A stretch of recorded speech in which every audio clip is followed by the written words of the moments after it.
महायोगी उपाध्याय श्री गुप्ती सागर जी गुरुदेव के प्रवचन और लेटेस्ट धार्मिक भजन व कार्यक्रम निशुल्क देखने व सुनने के लिए हमारे YouTube चैनल गुप्ती धाम को आज ही सब्सक्राइब करें और सबसे पहले देखने के लिए बेल आइकन पर क्लिक जरूर करें।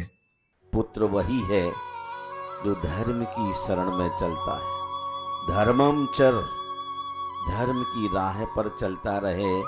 जो धर्म की राह पर चलता रहता है वही व्यक्ति अपनी आत्मा की शुद्धि कर पाता है। आत्मा की शुद्धि के लिए एकमात्र कारण धर्म है, और धर्म के लिए यदि में धरती भी छोड़नी पड़ जाए तो त्याग कर देना चाहिए। लेकिन आप कहते धर्म को तो छोड़ दूंगा लेकिन धरती को नहीं छोड़ सकता हूं। धर्म पर, मंदिर पर कोई संकट आ जाए तो आप 9-2-11 हो जाएंगे। आप अपनी कुर्बानी निकलंक की तरह देने को आज तैयार हो सकते हैं क्या? धर्म पर जब संकट आया था तो अकलंक निकलंक दोनों भाइयों ने विचार किया। अकलंक 2 बार किसी चीज को पढ़ते थे तो स्मृति में ठहरती थी, लेकिन अकलंक 1 बार पढ़ते थे तो स्मृति में ठहरती थी, निकलंक 2 बार पढ़ते थे स्मृति में ठहरती थी। तो दोनों भाइयों ने विचार किया कि अब राजा के सिपाही लोग पीछे लग गए हैं, जान दोनों की खतरे में। इसलिए भाई अकलंक आपकी मेमोरी बहुत अच्छी एक बार में याद हो जाता है, जिन धर्म की प्रभावना बहुत अच्छी कर सकते हैं। और निकलंक वहीं चुप गया और सिपाहियों ने पकड़ा, उसके जीवन का अंत हुआ। आत्मार्थे पृथ्वीम तजेत, उन्होंने धर्म के लिए अपने शरीर का त्याग कर दिया। आज ऐसा कोई वीर मां का पुत्र धर्म के लिए यदि है तो वह पुत्र ही वास्तव में प्रशंसनीय है। शेष तो धरती पर जीव जंतुओं की तरह बड़ी तादाद में उत्पन्न होते हैं और चले जाते हैं। जैसे बारिश के दिन में आप देखते हैं पल भर में चींटियों की लाइन लग गई, आई कहां से ये? और कुछ देर के बाद पता लगता हो तो सब साफ हो गई। वैसे ही हमारी उसमें गिनती नहीं आना चाहिए। जब धर्म की धरती पर हानि होती है और असुर, अधम और अभिमानियों की संख्या बढ़ने लग जाती है तो महापुरुषों को धरती पर आकर के कृपा पूर्वक सज्जनों की पीड़ा को दूर करना होता है। आज यह समझिए तीर्थंकरों ने कृपा पूर्वक मुझे आपके बीच भेजा है कि जो आप संसार में संत्रस्त हैं, दुखी हैं, पीड़ित हैं, परेशान हैं, इनके लिए धर्म का उपदेश देकर थोड़े सुख का राह मार्ग प्रशस्त कीजिए ताकि इनका दुख दूर हो। धर्म का थोड़ा भी आचरण महान परेशानियों से बचा लेता है। धर्म का थोड़ा सा भी आचरण महान परेशानियों से दूर करता है। इसलिए धर्म की शरण में बने रहो। जब सीता के लिए दंडक वन में छोड़ने के लिए राम ने मंत्री को भेजा अपने, तो सीता ने क्या कहा था? सीता कहती है कि राम जो भी आपने किया ठीक है, लेकिन धर्म को मत छोड़ना। एक धोबी के कह देने से आपने सीता को छोड़ा, इतना तो एक्सेप्ट कर लिया, लेकिन किसी धोबी के कहने से धर्म को मत छोड़ देना। धर्म संसार में पार कराने वाला है, शेष चीज यही रह जाएगी। श्रमण संस्कृति के सम्राट आचार्य कुंदकुंद भगवान कहते हैं, इस जीव ने आज तक धर्म का श्रद्धान किया, धर्म की प्रतीति की, धर्म को रुचि में लाया, लेकिन केवल एक बात को लेके कि हम जैसे खेत में एक मुट्ठी अनाज फेंकते हैं, 100 मुट्ठियां लौट करके आती हैं, वैसे हम भगवान के सिर पर एक छत्र टांगते हैं तो हमारा घर, हमारी छत बन जाती है। ऐसी आकांक्षा के साथ हमें धर्म की शरण में नहीं जाना है, बल्कि आत्मा के उत्थान के लिए धर्म की शरण में जाना है। आप जानिए, धर्म ही संसार से पार लगाने वाला है। संसार तरण हेतु धम्मो, संसार से पार लगाने वाला केवल एकमात्र धर्म है। आपका बेटा आपको संसार से पार लगा देगा? लगा देगा? कोई महिला अपने पति को संसार से पार लगा सकती है? लगा सकती है? अगर लगा सकती होती तो चत्तारी शरणम आप न कहते।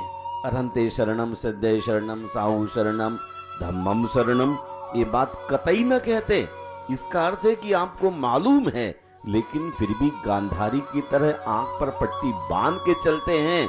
आप क्षणिक सुख के कारण से इन सब बंधुओं के लिए सुख का निमित्त माना है, और जो असली है धर्म, उसके लिए आपने दुख का कारण मान दिया है। इसलिए धर्म से दूर खड़े हो जाते हैं और संसार के लोगों के सामने अपने प्राणों को निछावर करने के लिए तैयार हो जाते हैं। मेरा विनम्र अनुरोध है कि आपकी इस छोटी सी जिंदगी में धर्म का इस तरह से वास हो जैसे फूलों में पराग होता है। फूलों में जैसे पराग होता है, वैसे हमारे अंदर धर्म का वास होना चाहिए, चाइना के फूल नहीं। अर्थात प्लास्टिक के जिनमें सुगंध ही नहीं होती है। गंधहीन फूल हमारी जिंदगी में बहुत बड़ी भूल है। हम अपनी जिंदगी में सुगंध को प्राप्त करने के लिए अरहंत के चरणों में, संत के चरणों में और तीर्थंकरों की वाणी, गुरुओं की वाणी को अपना आधार बनाएं, वरना पश्चिम संस्कृति से प्रभावित होकर के आसुरी वृत्ति, अधम वृत्ति और अभिमान ही बढ़ रहा है। अपने अपने अभिमान को घटाने के लिए धर्म की शरण में आइए। धर्मः सर्व सुखा करो हित करो, धर्मम बोधास चिंबते। धर्म सबको सुख देने वाला है, धर्म सबका हित करने वाला है। क्या सुन रहे हैं आप? धर्मा सर्व सुखा करो, धर्म सभी का सुख करता है। यदि कोई भगवान के चरणों में आकर के उलट भी बोलता है तो भी उसको भगवान के यहां माफी मिलती है। जो भगवान के अगेंस्ट बाहर खड़े होके भी अभद्र शब्दों का प्रयोग कर रहा हो, उसको ही भगवान आशीर्वाद देते हैं, ये व्यक्ति क्षमा का पात्र है, वरना उल्टा क्यों बोलता। उस व्यक्ति को आपके व्यक्तित्व के बारे में जानकारी होती तो कतई उलट ना बोलता। उसको आपके व्यक्तित्व, आपके गुण, धर्म, चरित्र के बाबत जानकारी ने इसलिए गलत बोल रहा है। पार्श्वनाथ भगवान ने सब कुछ इसलिए कमठ का सहा। क्या पार्श्वनाथ जानते नहीं थे? पार्श्वनाथ सब कुछ जानते थे, लेकिन जानते हुए भी उन्होंने अपने अवधि ज्ञान का अपने शत्रु के साथ इस्तेमाल नहीं किया। वो चाहते पल भर में कुछ भी कर सकते थे, लेकिन पार्श्वनाथ ने कभी प्रतिवाद करने का मन नहीं किया, क्योंकि वह पूरी तरह से धर्मात्मा थे। उन्होंने थोड़ा धर्म नहीं, उन्होंने पूरे महाव्रतों को धारण किया था। यदि आप बहुत धर्म धारण नहीं कर सकते तो थोड़ा थोड़ा ही देख लीजिए। जैसे बूंद बूंद से समुद्र बन जाता है, वैसे वैसे इस कलयुग में थोड़े थोड़े व्रतों के माध्यम से महाव्रतों तक पहुंचा जा सकता है। आज अणुव्रत धारण कर लीजिए। जो थोड़ा छोटा पत्नी पकड़ता है व्यक्ति महान होता है। मैं आप सबके मंगल की कामना करता हूँ और आने वाले भगवान पार्श्वनाथ के मोक्ष कल्याणक में आप अपने भीतर सहनशीलता को बढ़ाने के लिए आज से रियाज करना शुरू कर दीजिए। आज कौन सी तारीख है भैया?